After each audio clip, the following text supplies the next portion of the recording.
आज आज हम लोग वर्णमाला के विषय में अध्ययन करेंगे। देखिए, भाषा जो होती है, भाषा के चार कौशल होते हैं।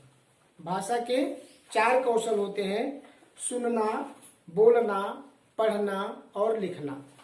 इन चार कौशल में प्रथम दो जो है, सुनना और बोलना, ये मौखिक है। पढ़ना और लिखना ये लिखित है। तो देखिए, जैसे लिखित तो लिखा का कोई चिन्ह होता है, तो जो मानव ध्वनि को उच्चारित करता है, मनुष्य ध्वनि को उच्चारित करता है, तो उन ध्वनियों को हम किसी संकेत के रूप में लिखते हैं या उसका संकेत बनाते हैं। जैसे कोई बोलता है अ, या आम बोला तो आम में अ आ रहा है पहले, तो अ का संकेत हमने ऐसे बना दिया, ये अ हो गया। कोई बोलता है कमल, तो कमल में क आया है, तो क जो ध्वनि आई है उसके लिए ये चिन्ह बना दिया गया है। म आया तो म के लिए ये चिन्ह बना दिया गया। अर्थात ध्वनियों के जो मानव उच्चारण करता है ध्वनियों को, उन ध्वनियों के निरूपण करते हैं, हम किसी चिन्ह से निरूपित करते हैं। तो इस प्रकार वर्ण की परिभाषा बनती है। वर्ण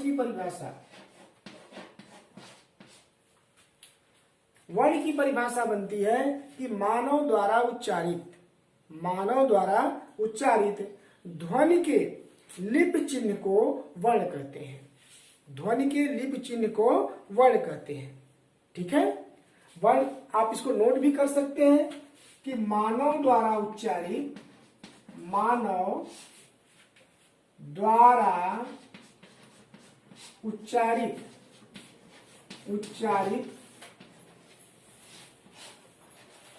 ध्वनि लिप चिन्ह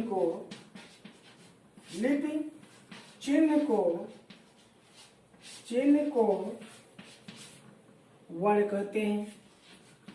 वर्ण कहते हैं।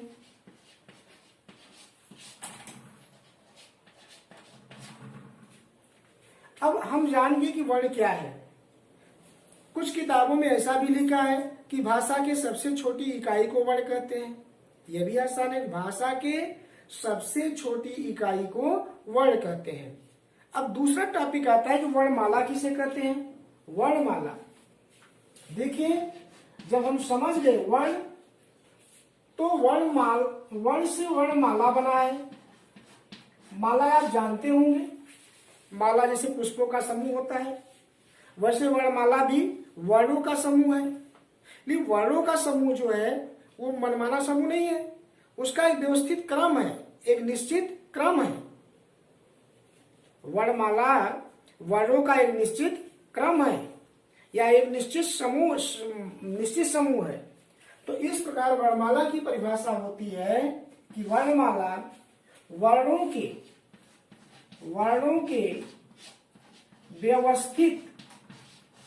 व्यवस्थित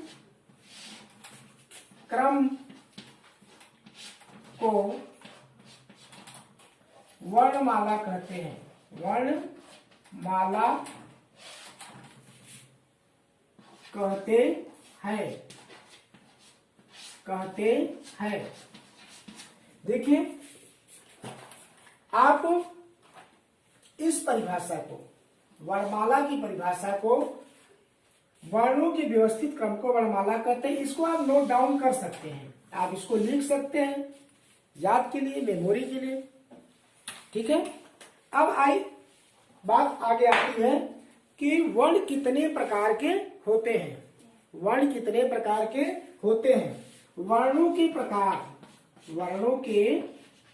प्रकार, देखिए, वर्ण जो है ये मुख्यतः दो प्रकार के होते हैं।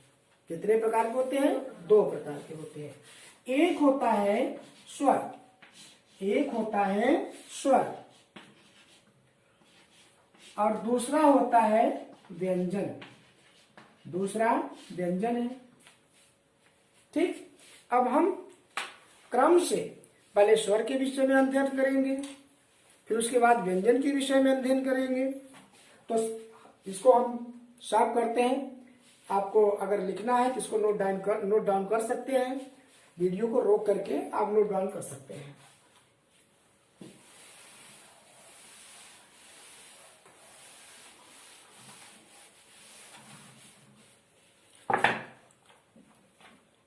अब हम पढ़ेंगे स्वर वर्ण के विषय में। स्वर वर्ण, स्वर वर्ण, स्वर वर्ण। देखिए स्वर वर्ण कुल कितने होते हैं? स्वर वर्ण होते हैं मुख्य रूप से 11 होते हैं। इसको पढ़ लेते हैं। आ, ए, ई, उ, री, री। उसके बाद ए, ऐ, ओ, आओ। देखिए हम बुकों में भी पढ़ते हैं कि अंग और अह, किंतु ये दोनों जो वर्ण हैं ये स्वर वर्ण नहीं है। स्वर वर्ण की संख्या में, स्वर वर्ण की काउंटिंग में ये केवल 11 वर्ण आते हैं। आ, ई, उ, री, ए, ऐ, ओ, औ। गिनते हैं हम 1, 2, 3, 4, 5, 6, 7, 8, 9, 10, 11। कितने हुए? 11। तो स्वर की संख्या, स्वर वर्ण की संख्या हुई कितनी? 11। स्वर वर्ण की संख्या हुई 11। अब देखिए जितने स्वर वर्ण हैं सबकी अपनी अपनी मात्राएं होती हैं, सबकी अपनी अपनी मात्राएं होती हैं। तो मात्राएं कितनी होगी? बोलेंगे 11। 11 नहीं होती हैं, मात्राएं 11 नहीं होती हैं, मात्राएं होती हैं केवल 10। वो कैसे? देखिए जैसे अ है, अ की मात्रा होती है कुछ नहीं, अ का कोई मात्रा नहीं होती है। मात्रा होती है किसकी? आ की। आ की मात्रा एक खड़ी पाई। ए की मात्रा देखिए ऐसे होती है, ठीक। बड़ी की मात्रा अक्षर के आगे एक खड़ी पाई, उसके बाद ऊपर से उड़ाई रहती है। इस प्रकार आ, छोटी ई, बड़ी ई, छोटा ऊ, बड़ा ऊ, री, ए, ऐ, ओ, औ, इनकी मात्राएं होती हैं। तो स्वर वर्ण की मात्रा, स्वर वर्ण की मात्रा, मात्रा कितनी हो गई? 10। कितनी हुई? 10। ये जानकारी हमको, देखिए ये प्रश्न पूछा जाता है तो बहुत छोटी चीज, ये बहुत छोटी चीजें हैं, लेकिन ये छोटी छोटी चीजें याद नहीं रहती हैं। ये कंपटीशन में पूछे जाते हैं कि स्वर की कितनी मात्राएं हैं या स्वर वर्ण कितने होते हैं। कुछ लोग 13 बोल देते हैं, तो 13 नहीं होती हैं। अब ये 2 क्यों नहीं है, अभी मैं इसको भी बताता हूं, बाद में बताऊंगा। अब हम आते हैं कि स्वर वर्ण जो 11 है, तो स्वर वर्ण कितने प्रकार के होते हैं? स्वर वर्ण के भी प्रकार होते हैं। हम इसको साफ करते हैं, मिटाते हैं।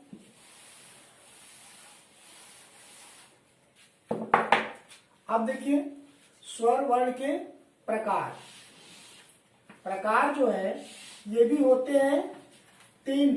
एक होता है ह्रस्व स्वर, ह्रस्व स्वर। दूसरा होता है दीर्घ स्वर, और तीसरा होता है, क्या होता है? प्लूत, प्लूत स्वर, ठीक। देखिए ह्रस्व स्वर क्या है? ह्रस्व स्वर वर्ण वो स्वर वर्ण है जिनका उच्चारण करने में बहुत कम समय लगता है, बहुत कम समय लगता है। जैसे आ में ज्यादा समय लग रहा है कि आ में? आ में। तो ह्रस्व स्वर है, आ दीर्घ स्वर है, आ जो है क्या है? दीर्घ स्वर है।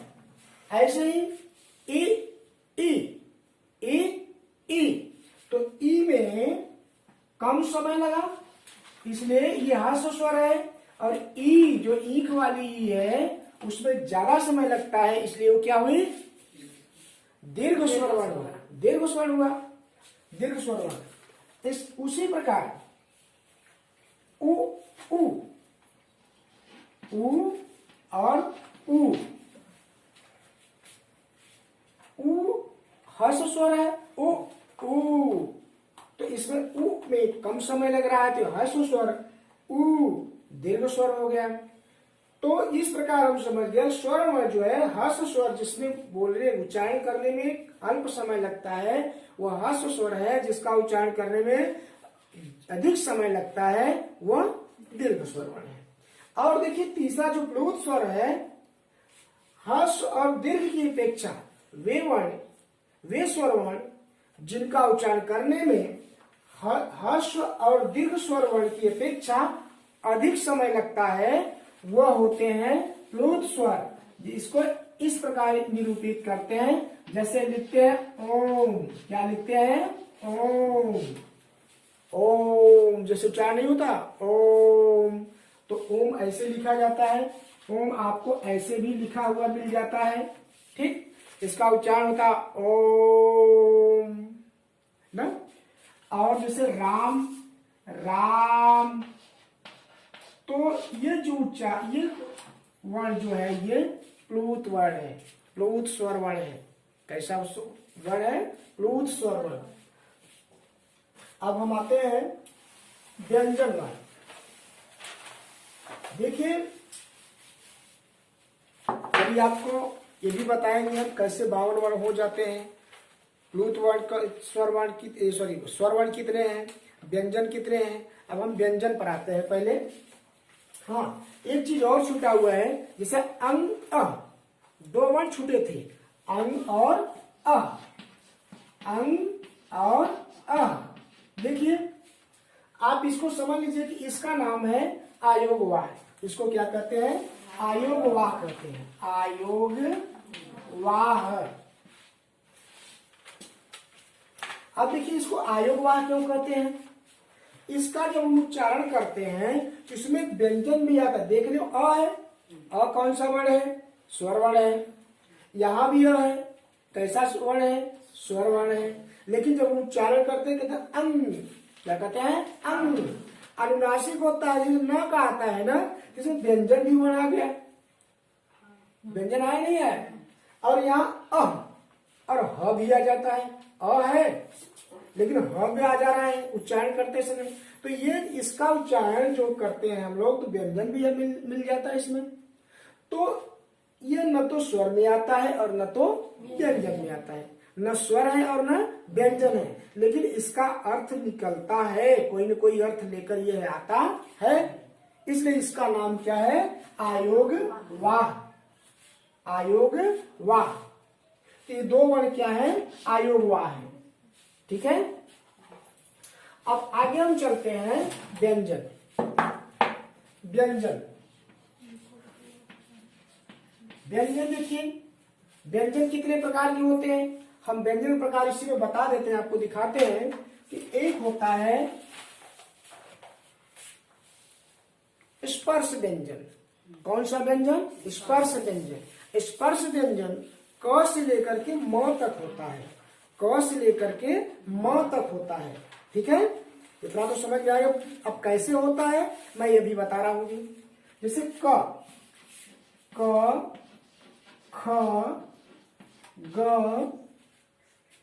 घ, अंग, च, छ, ज, झ, य, फिर ट, ठ, ड, ढ, अड़, त, थ, द, ध, न, प, फ, ब, भ, म। हमने कहा क से लेकर के म तक ये व्यंजन है। और व्यंजन वर्ण किसे कहते हैं? स्वर वर्ण बताया कि आपको। व्यंजन वर्ण जो स्वरों की सहायता से बोले जाते हैं। व्यंजन वर्ण क्या है? जो स्वर की सहायता से बोले जाने वर्ण है वो व्यंजन वर्ण है, और जो स्वतंत्र होकर बोले जाते हैं वो स्वर वर्ण है। इतना तो आप जानते हैं, पिछली कक्षा में आप पढ़े हैं। ठीक, देखिए अब यहां से इसको क, ख, ग, घ, अंग को हम लिखते हैं क वर्ग। क्या लिखते हैं? क वर्ग। ठीक, समझ में आया नहीं? उधर पीछे मत देखिए।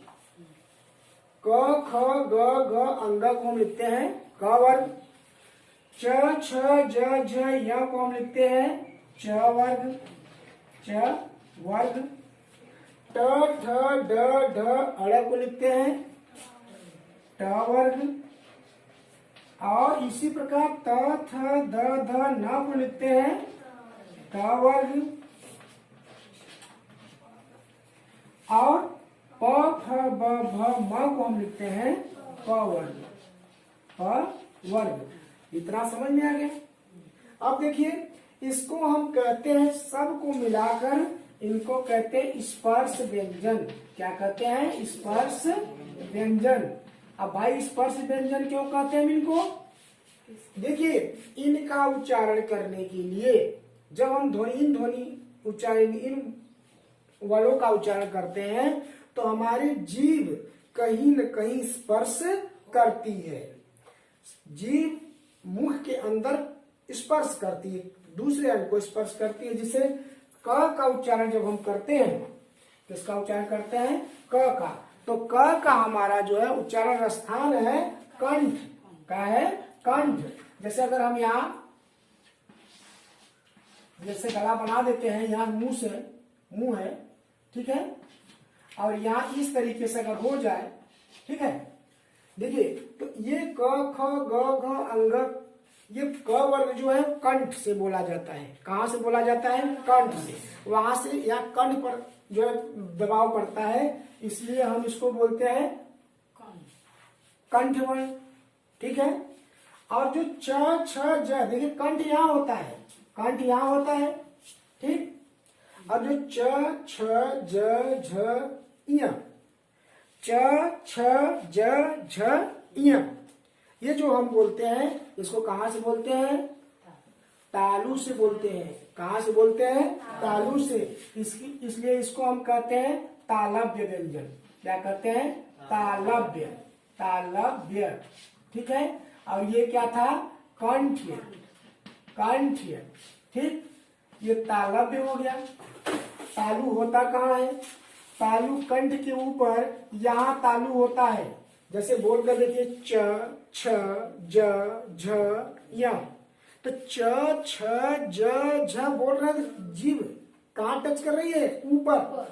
जो हमारा मुख है यहाँ छत पर, ये मुख के ऊपर ना, यहाँ कर रही है।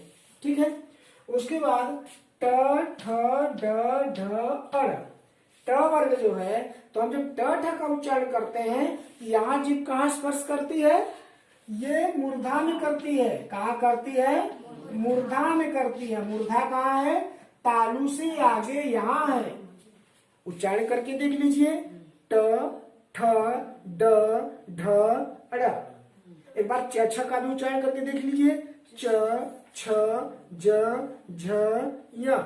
च, जहाँ च, ट, च, ट। देखिए च के समय यहाँ जीभ टच कर रही है और ट के समय यहाँ कर रही है। ठीक है, अब यहाँ भी जीभ स्पर्श हो रहा है, जीभ और जीवा का स्पर्श हो रहा है, इसलिए यह भी क्या हुआ? स्पर्श व्यंजन कहा गया। क्या हुआ? स्पर्श व्यंजन, स्पर्श व्यंजन। ये हमारे स्पर्श व्यंजन है। अब ये जो है क से अंग, क वर्ग जो है कांठ है, च, छ, ज, झ, यहाँ जो है तालव्य है, और ट, ठ, ड मूर्धा। मूर्धन्य इसको कहते हैं, मूर्धन्य।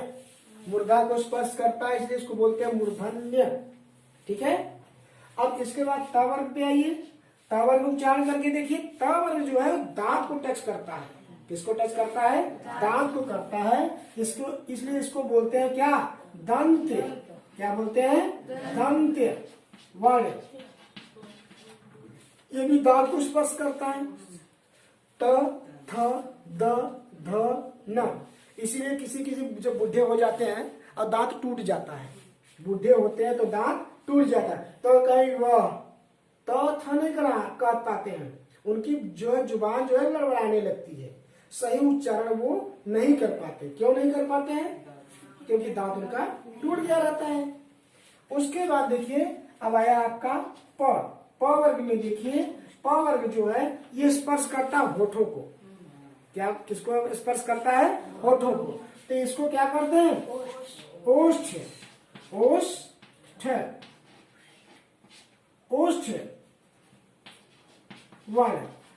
तो ये दो ओठों के स्पर्श होता है, इसलिए क से लेकर के म तक, क से लेकर के म तक ये सारे जो है ये स्पर्श व्यंजन कहे जाते हैं। लेकिन यही में देखिए ये जो अंग पांचवा वर्ण जो है, ये जो पांचवा वर्ण है ये नासिका से बोला जाता है। इनका उच्चारण करते समय नाक से हवा निकलती है, ठीक है, इसलिए इसको अनुनासिक वाणी भी कहते हैं। य अभी नाक पकड़ के अंगा बोलेंगे, नाक पकड़ के यहाँ बोलेंगे तो गनगनाहट आती है, ठीक है। अब देखिए अगला वर्ण है यहाँ य र ल व, फिर यहाँ स स ह, अब यह छ त्र ज्ञ और श्र।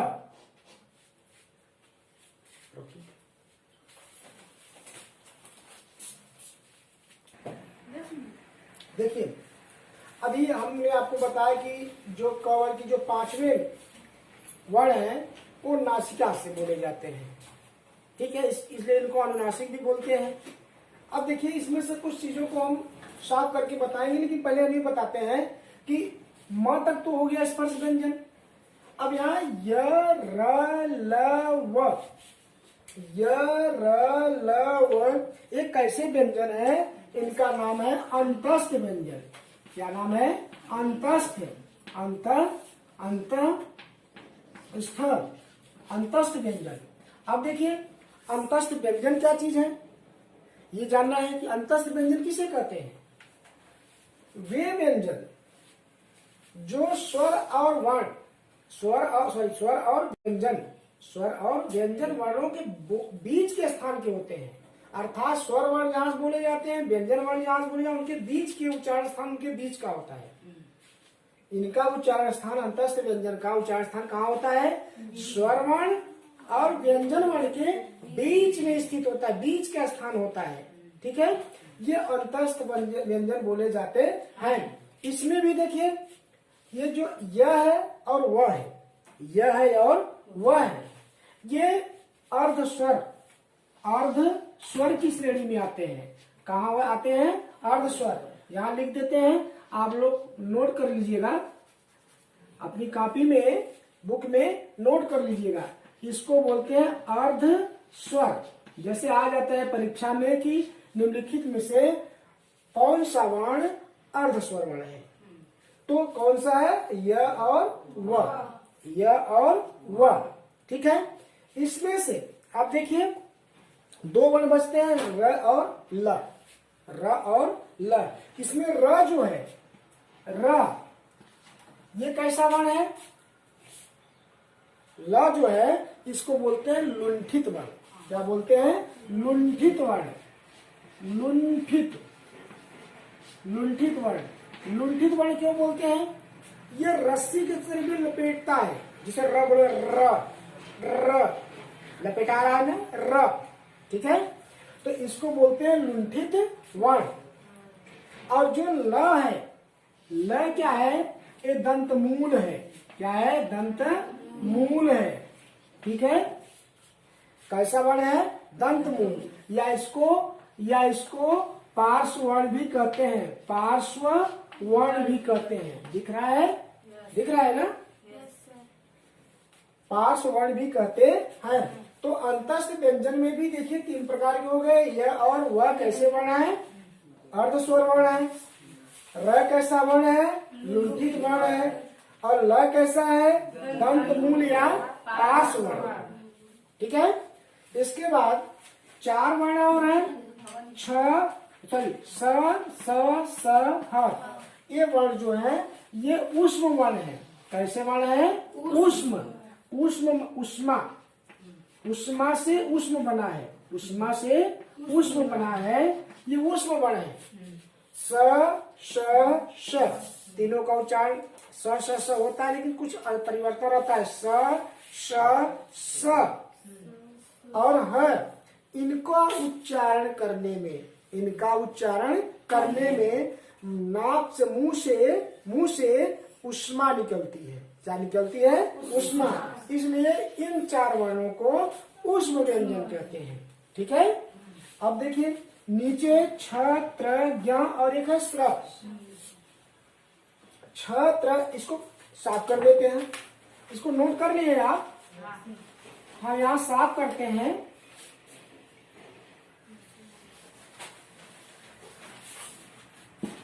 ये छ, त्र, ज्ञ और स्र, इनको हम क्या कहते हैं? मिश्रित वर्ण।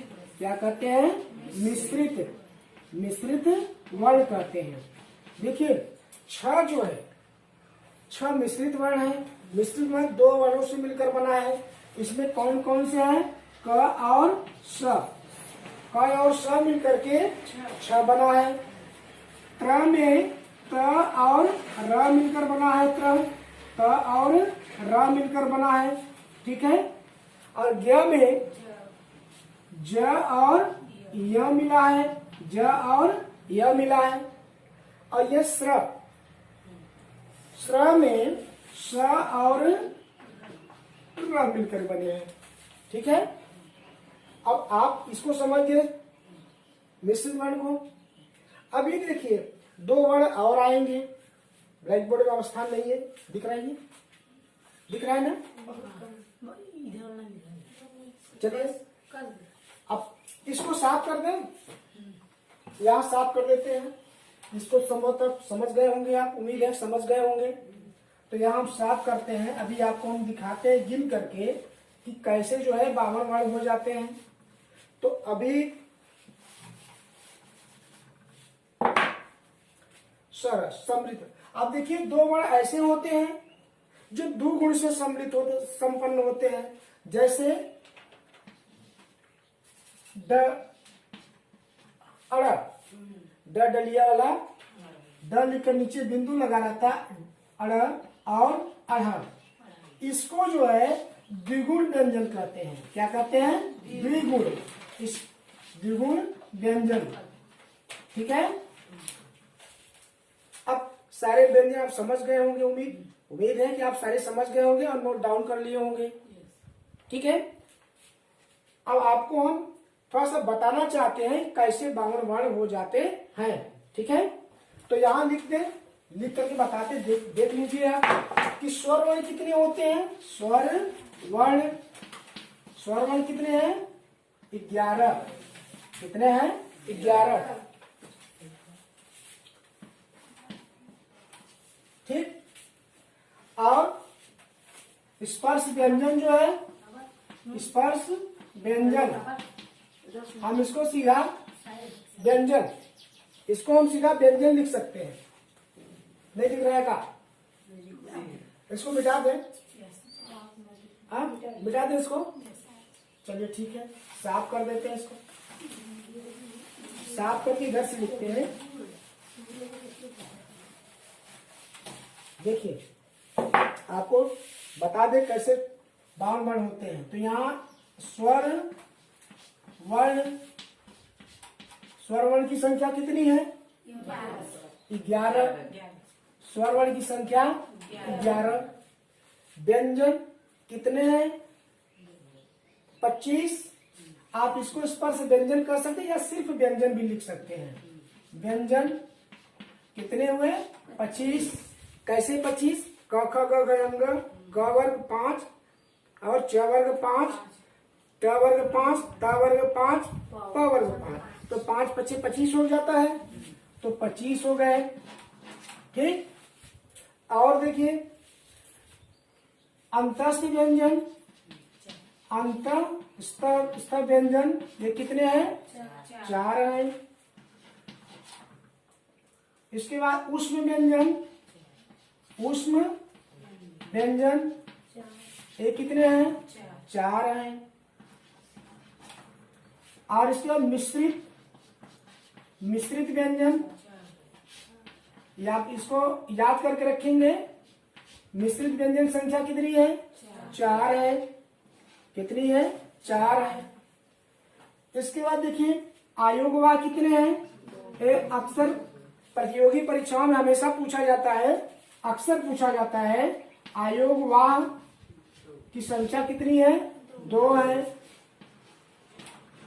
और द्विगुण, द्विगुण अच्छा अर्थात द्विगुण वाले, द्विगुण व्यंजन ये कितने हैं? 2 हैं। कितने हैं? 2 हैं। अब हम इसको काउंटिंग कर लेते हैं।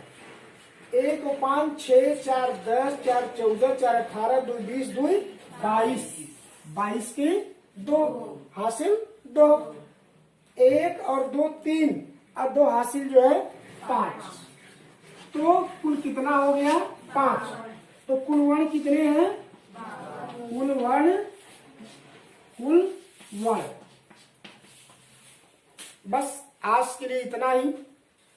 अब शेष जो है दूसरे वीडियो में, दूसरी कक्षा में हम लेंगे, आप जो है आपको जानकारी देंगे। Thank you.